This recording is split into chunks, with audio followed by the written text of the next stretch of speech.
మలేషియాకి టికెట్లు తీయించి రోహిణికి ఊహించని షాక్ ఇచ్చిన బాలు.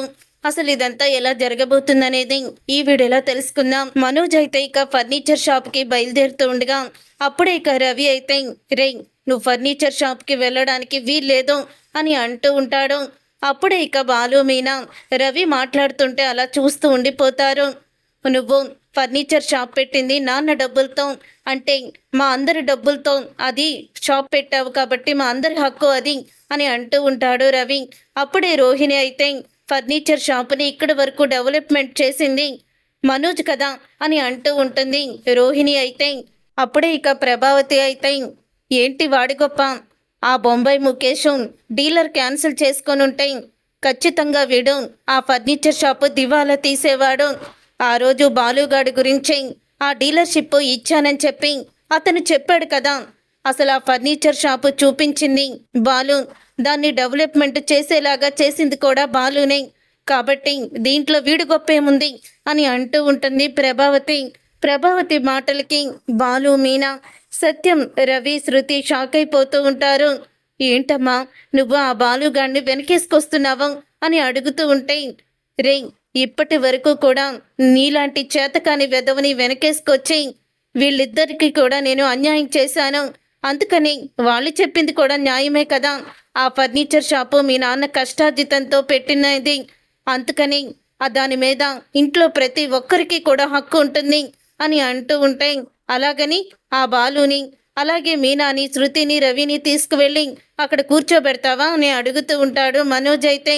సిగ్గులేదురా ఆ మాట అంటానికి, వీళ్ళకి రావాల్సిన వాటాని కూడా మింగేసి పైగా వాళ్ళు కూర్చోడానికి అర్హత లేదంటావా, నువ్వింక మారవురా, నువ్వు మూర్ఖుడివి.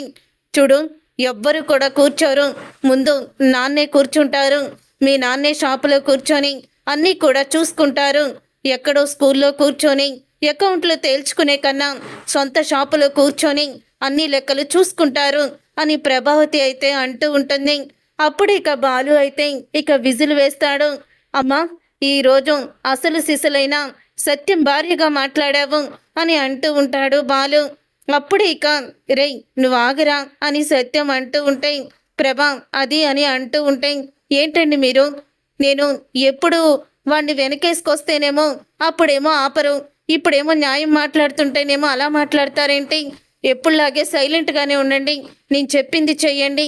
మీరు ఫర్నిచర్ షాప్కి వెళ్తున్నారు, అక్కడ సీట్లో కూర్చుంటున్నారు, అంతే, ఎవ్వరు నోరెత్తినా వాళ్ళ పీక నొక్కేస్తాను అని అంటూ ఉంటే, ఒకవేళ ఫర్నిచర్ షాపే మీకు కావాలనుకుంటే నీ భార్యని వాళ్ళ మలేషియా మావయ్యకి ఫోన్ చేసి 45 లక్షలు తీసుకురమ్మని చెప్పు, ఆ 45 లక్షలు తీసుకువచ్చి మీ నాన్న చేతిలో పెట్టి అప్పుడు ఫర్నిచర్ షాపు తీసుకో, మరి నీ భార్యకి నువ్వు ఎలా చెప్పుకుంటావని ఇష్టం అని ప్రభావతి అయితే అంటూ ఉంటుంది.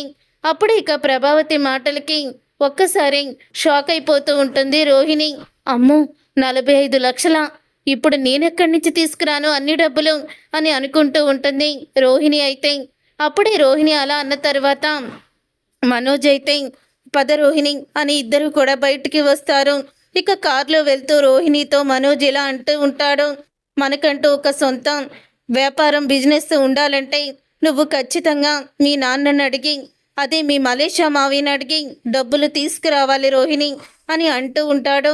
అదేంటి మనోజ్, మా నాన్న జైల్లో ఉంటే డబ్బులు ఎలా ఇస్తాడు అని అడుగుతూ ఉంటే, చూడు మరి మీ మావయ్య ఎలా బతుకుతున్నాడో, మీ మావయ్య దగ్గర డబ్బులు ఉంటాయి కదా, ఇప్పటి వరకు మీ నాన్న కంపెనీలో పనిచేసి ఆయన కూడా కోట్లు సంపాదించే ఉంటాడు కదా, అంతేకాదు మీ నాన్న పార్ట్నర్ అని కూడా చెప్పావు మీ మావయ్య, మరి పార్ట్నర్ అయినప్పుడు తన దగ్గర డబ్బులు లేకుండా ఎలా ఉంటాయి, నువ్వేం చేస్తావో నాకు తెలీదు, 2 రోజుల్లో నేను వాళ్ళకి గడువు చెప్తాను, 2 రోజుల్లో 45 లక్షలు తీసుకొచ్చి ఇస్తానని, ఈ 2 రోజుల్లో నువ్వు 45 లక్షలు తీసుకువచ్చి నా చేతిలో పెట్టాలి అంటూ ఇక మనోజ్ అయితే మాట్లాడతాడు. అప్పుడే రోహిణి మనోజ్ మాటలకి షాక్ అయిపోతూ ఉంటుంది. ఇక షాక్ అయిపోతూ అప్పుడే ఇక విద్యా దగ్గరికి అయితే వెళ్తుంది. ఇక విద్యా దగ్గరికి వెళ్ళి చాలా బాధపడుతూ ఉంటుంది రోహిణి అయితే. నేను చెప్పిన అబద్ధాలు, నేను చేసిన మోసాలు ఇప్పుడు నా మెడకి ఉరితాడై గుచ్చుకుంటున్నాయి అని అంటూ ఉంటుంది. ఆ ఉరితాడు ఎప్పుడు బిగిసిపోతుందో తెలీదు అని బాధపడుతూ ఉంటుంది రోహిణి.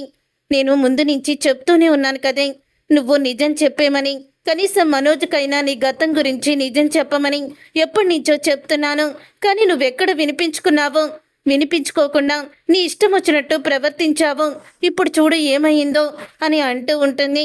అప్పుడే ఇంకా తనైతే విద్య అయితే అప్పుడే చెప్తూ ఉంటుంది రోహిణి.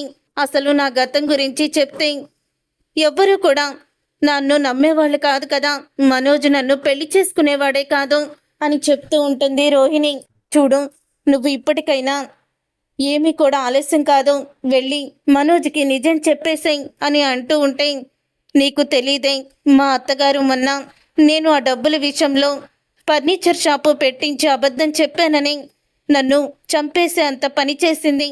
ఇప్పుడు నా గతం గురించి చెప్తే అస్సలు కూడా ఇక మా అత్తగారు నన్ను క్షమించదు అని అంటూ ఉంటుంది రోహిణి. మరి ఇప్పుడు ఏం చేస్తావే అని అడుగుతూ ఉంటుంది విద్య. చేసేదేమీ లేదు, ఈ కథకి ముగింపు ఇచ్చేస్తాను అని అంటూ ఉంటుంది రోహిణి. కథకు ముగింపు ఇస్తావా? ఎలా ఇస్తావో, అసలు ఏం చేయబోతున్నావు అని అడుగుతుంది. ముందు మాణిక్యానికి నువ్వు ఫోన్ చెయ్యి అని అంటూ ఉంటుంది రోహిణి. ఏంటి, మాణిక్యానికి ఫోన్ చెయ్యాలా? ఇప్పుడు మాణిక్యం ఎందుకే? అయినా ఇంకా మాణిక్యం మన మాట వింటాడనుకుంటున్నావా? ఆ రోజు నువ్వు చెప్పిన మాటకి మాణిక్యానికి చాలా కోపం వచ్చింది. ఇక తను అస్సలు కూడా మనకి హెల్ప్ చేయడు అని చెప్తుంది విద్య. నువ్వు ముందు ఫోన్ చెయ్యి, మనల్ని తనతో మాట్లాడాలని ఇక్కడికి రమ్మని చెప్పు అని రోహిణి అనగానే అప్పుడే ఇక విద్య అయితే మాణిక్యానికి ఫోన్ చేస్తుంది. విద్య మాణిక్యానికి ఫోన్ చేసి ఇలా అంటూ ఉంటుంది. మాణిక్యం, నీతో రోహిణి మాట్లాడాలని అంటుంది.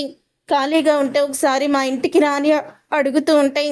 నేను రాను విద్య, మళ్ళీ తను నా చేత ఏదో ఒక నాటకం వేయిస్తూ ఇక నేను అబద్ధాలు చెప్పలేను అని అంటూ ఉంటాడు మాణిక్యం. అయితే చూడు, నువ్వు అబద్ధాలు చెప్పాల్సిన అవసరం లేదు, ఒక్కసారి రా, నీతో మాట్లాడే పనుంది అని విద్య అంటుంది.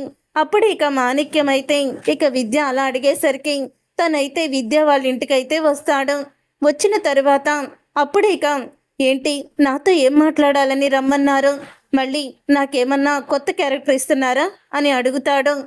అప్పుడే రోహిణి అయితే లేదు, నీ క్యారెక్టర్కి ముగింపు ఇవ్వబోతున్నాను, ఈ ఒక్కసారికి మా మావిగా నటించు, ఇంకెప్పుడు కూడా నిన్ను అడగను అని అంటూ ఉంటుంది రోహిణి. అలా చాలాసార్లు అయిపోయింది, నేను కూడా మీ కుటుంబాన్ని మోసం చేస్తూనే ఉన్నాను, నేను కూడా మీ కుటుంబాన్ని ఏదోటి అంటూనే ఉన్నాను అని అంటూ ఉంటాడు మాణిక్యం. అయితే అప్పుడే ఇక మాణిక్యం అన్న మాటలకి అంటూ ఉంటుంది రోహిణి. నువ్వు చెప్పింది కరెక్టే, అందుకని ఈ కథకి ముగింపు ఇవ్వాలని నిన్ను లాస్ట్లో క్లైమాక్స్ చెప్పమంటున్నాను అని అనగానే అప్పుడే ఇక అంటూ ఉంటాడు. సరే, ఇక కథని ముగించేస్తున్నానని అంటున్నావు కాబట్టి ఈసారికి నేను ఒప్పుకుంటున్నాను, ఏం చెయ్యాలి అని అడుగుతూ ఉంటాడు మాణిక్యం. అప్పుడు ఇక మాణిక్యం అన్న మాటలకి రోహిణి అయితే నేను చెప్పినట్టు ఇలా చెప్పు అని చెప్తుంది.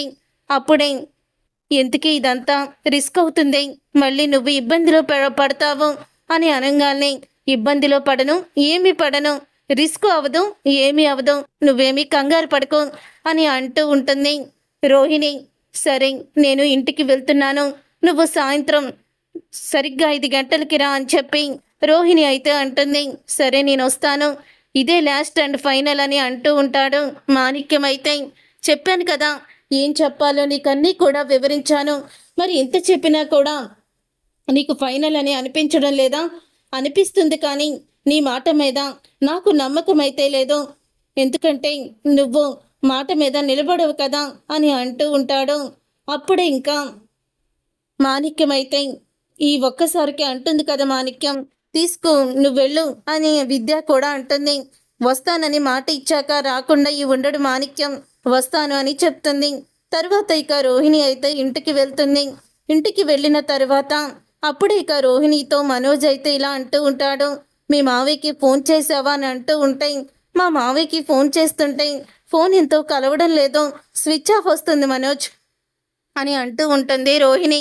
ఏంటి, ప్రతిసారి వాళ్ళు ఫోన్లు కలవని చెప్తావు, అంటే మాతో మాట్లాడాల్సి వస్తుందనా అని అంటూ ఉంటాడు మనోజ్. అయితే అదేంటి మనోజ్, ఆ మాత్రం నీకు నమ్మకం లేదా నా మీద అని అడుగుతూ ఉంటే, అది కాదు రోహిణి, ఫర్నిచర్ షాపులో ఇక నేను ఉండనని, ఆ సీట్లో నేను కూర్చోను అని ఊహే నాకు అస్సలు కూడా నచ్చడం లేదు. ఆ షాపు మొత్తానికి నేనే ఓనర్ని అవ్వాలి, నేనే బాస్ని అవ్వాలి, బిజినెస్ మ్యాన్ అవ్వాలి అని అంటూ ఉంటాడు. మనోజ్ అయితే అడుగుతాను మనోజ్, చెప్పాను కదా అడిగి తీసుకొస్తానని, నువ్వు కంగారు పడకు అని అంటూ ఉంటుంది రోహిణి. సరే రోహిణి, 2 రోజులు చూస్తాను, లేకపోతే మలేషియా నేనే టిక్కెట్లు తీసుకొని వెళ్ళిపోతాను అని అంటూ ఉంటాడు మనోజ్. అదేంటి, మాది మలేషియా వెళ్ళాలంటే పాస్పోర్ట్ వీసా కావాలి కదా అని అంటూ ఉంటే, పాస్పోర్ట్ వీసా అన్నీ ఉన్నాయి నాకు, అలాగే మా అమ్మకి కూడా ఉంది అని చెప్తాడు. ఆ మాట విని రోహిణి షాక్ అయిపోతూ, అత్తయ్య గారికి ఉందా అని షాక్ అయిపోతుంది. అవును, నేను కెనడా తీసుకువెళ్తానని మా అమ్మ ఎప్పుడో అనుకొని అప్పుడే పాస్పోర్ట్ వీసా అన్నీ కూడా తీసుకొచ్చుకుంది అని అంటూ ఉంటాడు మనోజ్. మనోజ్ మాటలకి షాక్ అయిపోతూ ఉంటుంది రోహిణి. వామ్మో, వీళ్ళు ఇంత అగా ఉన్నారేంటి అని అనుకుంటూ ఉంటుంది. ఇంతలో ఇక మాణిక్యం అయితే వచ్చేస్తాడు. అమ్మ బేబీ రోహిణి, బయటికి రమ్మా, తొందరగా బయటికి రా, అన్యాయం జరిగిపోయిందమ్మా, తొందరగా రా అని అంటూ కేకలు కొడతాడు. ఇదేంటి మీ మలేషియా మావయ్య వాయిస్లో ఉంది అని అంటూ ఉంటాడు మనోజ్. అవును మనోజ్, మా మావయ్య వాయిస్ లాగే ఉంది, అదేంటి అంతగా కంగారుగా మాట్లాడుతున్నాడు అని అందరూ కూడా ఇక బయటికైతే వస్తారు. అప్పుడే ప్రభావతి అయితే, మలేషియా మాణిక్యం గారు ఎప్పుడొచ్చారు, ఏంటి అలా కేకలు కొడుతున్నారు అని అడుగుతూ ఉంటే, నువ్వా మేకమామ, సారీ మలేషియా మావయ్య, ఏంటి ఇలాగా కేకలు కొడుతున్నావు, మేకలా గరుస్తున్నావేంటి అని అంటూ ఉంటాడు బాలు. మా రోహిణి ఎక్కడ, అన్యాయం జరిగిపోయింది, ఘోరం జరిగిపోయింది అని అంటూ ఉంటాడు. అప్పుడే రోహిణి అయితే కిందకి వస్తుంది. మావయ్య, ఏంటి మావయ్య అన్యాయం అంటున్నావు, ఘోరం అంటున్నావు, ఏం జరిగింది మావయ్య అని అడుగుతూ ఉంటే, అమ్మా రోహిణి, అన్యాయం జరిగిపోయిందమ్మా, అసలు మన జీవితంలో ఇలాంటిది జరుగుతుందని అస్సలు కూడా అనుకోలేదమ్మా అని అంటూ ఉంటాడు మాణిక్యం. అయితే అలా మాట్లాడుకు మావయ్య, నువ్వు అలా ఏడుస్తూ మాట్లాడుతుంటే నాకు ఏదో భయమేస్తుంది, ఏం జరిగిందో చెప్పు మావయ్య అని అడుగుతూ ఉంటుంది. అప్పుడే ఇక రోహిణి, ఏం జరిగిందేంటమ్మా, జైల్లో మీ నాన్నని కొంతమంది చంపేశారు అని అంటూ ఉంటే, ఆ మాట విని అప్పుడే ఇంకా ఒక్కసారి ఇక షాక్ అయిపోతూ ఉంటారు అందరూ కూడా. మావయ్య, ఏం మాట్లాడుతున్నావు నువ్వు అని అంటూ ఉంటుంది రోహిణి. అవునమ్మా, మలేషియాలో జైల్లో ఉన్న మీ నాన్నని రౌడీలు చంపేశారు. ఆస్తి కోసం తన పార్ట్నర్స్ జైల్లోనే రౌడీని పెట్టించి చంపించేశారు. ఆస్తి మొత్తం కూడా వాళ్ళే స్వాధీనం చేసుకోబోతున్నారు అని అంటూ ఉంటే, మరి మీరేం చేస్తున్నారు అని అంటూ ఉంటాడు బాలు.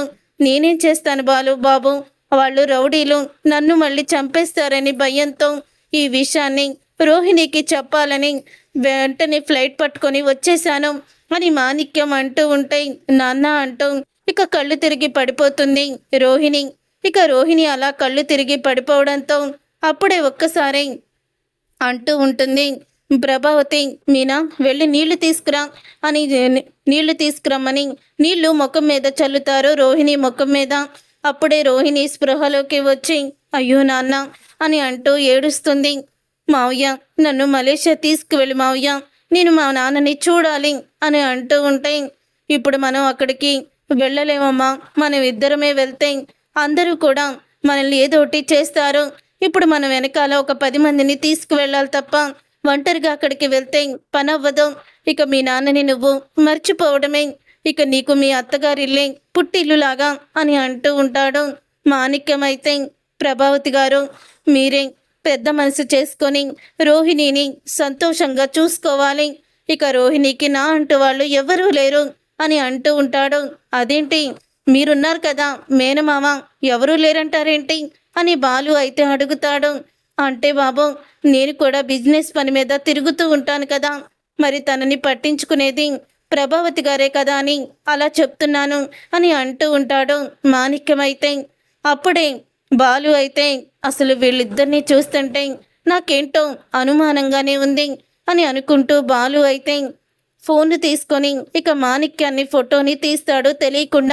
తెలియకుండా ఫోటో తీసి అప్పుడే ఇక తను డ్రైవర్ గ్రూప్లో పెడతాడు. చాటుగా వెళ్ళి వాయిస్ మెసేజ్ పెడతాడు.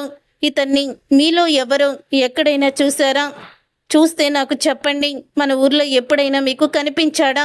ఇతను ఏం చేస్తాడో అన్ని వివరాలు నాకు కావాలి అని అంటూ ఉంటాడు. గ్రూప్లో అయితే పెడతాడు. ఆ తర్వాత ఇక అంటూ ఉంటుంది ప్రభావతి. అయితే చూడండి మరిది గారు, కూర్చోండి ముందు మీరు. ఎప్పుడు తిన్నారో ఏంటో. మీనా, వంట చేస్తావా? భోజనాలు సిద్ధం చెయ్యి. పాపం వీళ్ళు బాధతో భోజనం కూడా సరిగ్గా చేస్తలేదు అని అంటూ ఉంటే అప్పుడే ఇక బాలు అయితే అంటూ ఉంటాడు, అమ్మ వీళ్ళిద్దరూ వెళ్తేనే అక్కడ ప్రాబ్లం కదా, అందుకని నేను ఒక నిర్ణయానికి వచ్చాను అని అంటూ ఉంటాడు బాలు. అయితే అప్పుడు ఇక రోహిణి, ఈ బాలు మళ్ళీ ఏం ఫిట్టింగ్ పెట్టబోతున్నాడో ఏంటో అని కంగారు పడిపోతూ ఉంటుంది.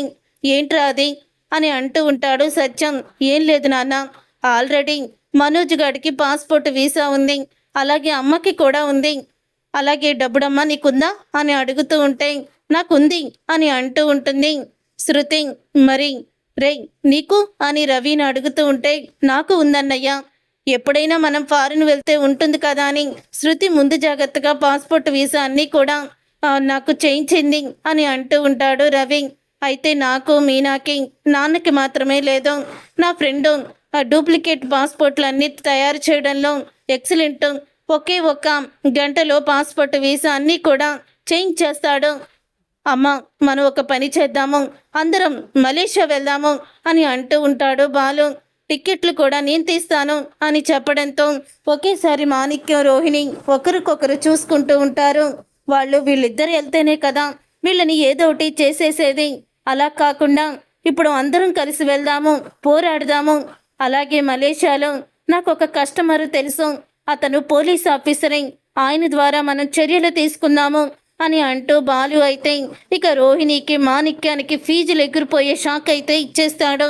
అప్పుడే ఇక బాలుకి ఫోన్ రావడంతో ఇక బాలు బయటకైతే వెళ్తాడు. అప్పుడు ఇక రోహిణితో మాణిక్యం చెవిలో దగ్గరికి వచ్చి ఇలా చెప్తూ ఉంటాడు. ఇక దగ్గరికి వచ్చి ఇలా అంటూ ఉంటాడు, అసలు ఏంటి నువ్వు ఒకటి చెప్పావు, ఇక్కడ ఒకటి జరుగుతుంది, ఇదేంటి బాలు మనం అక్కడికి వెళ్దామంటున్నాడు అని అనగానే అదే నాకు అర్థం కావడం లేదు, ఏదో ఒకటి మేనేజ్ చేద్దాంలే అని అంటూ ఉంటుంది రోహిణి. ఇప్పుడు మీరందరూ అక్కడికి వెళ్తే మా కారణంగా రిస్క్లో పడినట్టు ఉంటుంది అత్తయ్య అని అంటూ ఉంటుంది రోహిణి. రిస్కే ఉందమ్మా, రిస్క్ అయినా బాలు ఇప్పుడు మంచి ఆలోచనే చెప్పాడు, అందరం అక్కడికి వెళ్దాము అని అంటూ ఉంటాయి. అప్పుడే ఇక రోహిణి అయితే అంటే అక్కడ అని తడబడుతూ ఉంటుంది. నువ్వు పుట్టి పెరిగిన ఊరే కదా, అయినా అక్కడ గురించి తెలిసిన వాళ్ళు ఉన్నారని బాలు అన్నాడు. అలాగే మా డాడీకి కూడా మలేషియాలో ఎవరైనా తెలుసున్నారేమో అడుగుతాను అని శృతి అయితే చెప్తుంది. అలా శృతి చెప్పిన తర్వాత అప్పుడే ఇంకా అంటూ ఉంటుంది. శృతి చెప్పిన తర్వాత రోహిణి అది కాదు రోహిణి అని అనగానే ఇంతలో బాలు పక్కకి వెళ్ళి ఫోన్లో మాట్లాడి అతను మలేషియా మాణిక్యం కాదు, మటన్ కొట్టు మాణిక్యం అన్న నిజాన్ని తెలుసుకుంటాడు. అప్పుడే ఇక దగ్గరికి వచ్చి ఏంటమ్మా మరి మలేషియా బయలుదేరదామా, టికెట్లు పాస్పోర్ట్లు వీసాలు రెడీ అయిపోతున్నాయి అని బాలు అంటూ ఉంటే అప్పుడు ఇక మాణిక్యం షాక్ అయిపోతూ ఉంటాడు. వామ్మో ఈ బాలు ఏదో మళ్ళీ కొంప ముంచేదట్టే ఉన్నాడు, ఇప్పుడు ఏం చెయ్యాలి అని ఆలోచిస్తాడు. అప్పుడు ఇక అలా ఆలోచిస్తూ ఉండగానే ఇక బాలు అయితే ఏంటి మాణిక్యం గారు, మటన్ కొట్టు మాణిక్యం గారు అని అంటాడు. ఒక్కసారి రోహిణి షాక్ అయిపోతూ ఉంటుంది. మటన్ కొట్టు మాణిక్యం ఏంట్రా అని అంటూ ఉంటాడు సత్యం. ఈయన మలేషియాలో మటన్ కొట్టు నాన్న, ఆ మలేషియాలో మటన్ కొట్టు ఎక్కడుందనుకుంటున్నారు, ఇక్కడే మన రాజమండ్రిలో బస్తీలో ఉంది అని అంటూ ఉంటే ఆ మాట విని ఒక్కసారి రోహిణి షాక్ అయిపోతూ ఉంటుంది. నాన్న మళ్ళీ మనని ఈ పార్లలమ్మ మోసం చేసింది, వాళ్ళ నాన్న లేడు, మలేషియా లేడు, వీడు మలేషియా నుంచి రాలేదు, వీడు మటన్ కొట్టుకునేవాడు, మటన్ కొట్టు మాణిక్యం వీడి పేరు అని అంటూ నిజాన్ని బయట పెట్టేసరికి అప్పుడే ఒక్కసారి రోహిణి షాక్ అయిపోతూ ఉంటుంది. అప్పుడే మాణిక్యం అయితే నిజం తెలిసిపోయిందని భయపడుతూ మళ్ళీ ఏం చేస్తారో అని నేను నటించడానికి వచ్చాను, మలేషియా నుంచి రాలేదు, నన్ను క్షమించండి అని పారిపోతాడు. అప్పుడే ఇక రోహిణి మరోసారి తను మోసం చేసింది బయటపడుతుంది. దాంతో ఒక్కసారి ప్రభావతి మనోజ్ అందరూ కూడా షాక్ అయిపోతూ రోహిణిని ఎందుకు నాటకం ఆడావు అంటే నువ్వు కోటీశ్వరాలివి కాదా అని నిలదీస్తారు. అప్పుడే రోహిణి అయితే ఏం చెయ్యాలో తోచక ఇక ఏ ప్లాను రాక నేను కోటీశ్వరాల్ని కాదు ఒక అనాథనే అని నిజాన్ని బయట పెడుతుంది. చూసారుగా ఫ్రెండ్స్, రాబోయే కథలో ఖచ్చితంగా ఇలాగే జరగబోతుంది. మరి ఇలాగే జరగాలని మీరైతే కోరుకుంటున్నారా? అయితే వీడియోని తప్పకుండా లైక్ చేయండి. మీరు చేసే ఒక్క లైక్ మాకు ఎంతో సపోర్ట్ని, మోటివేషన్ ఇస్తుంది.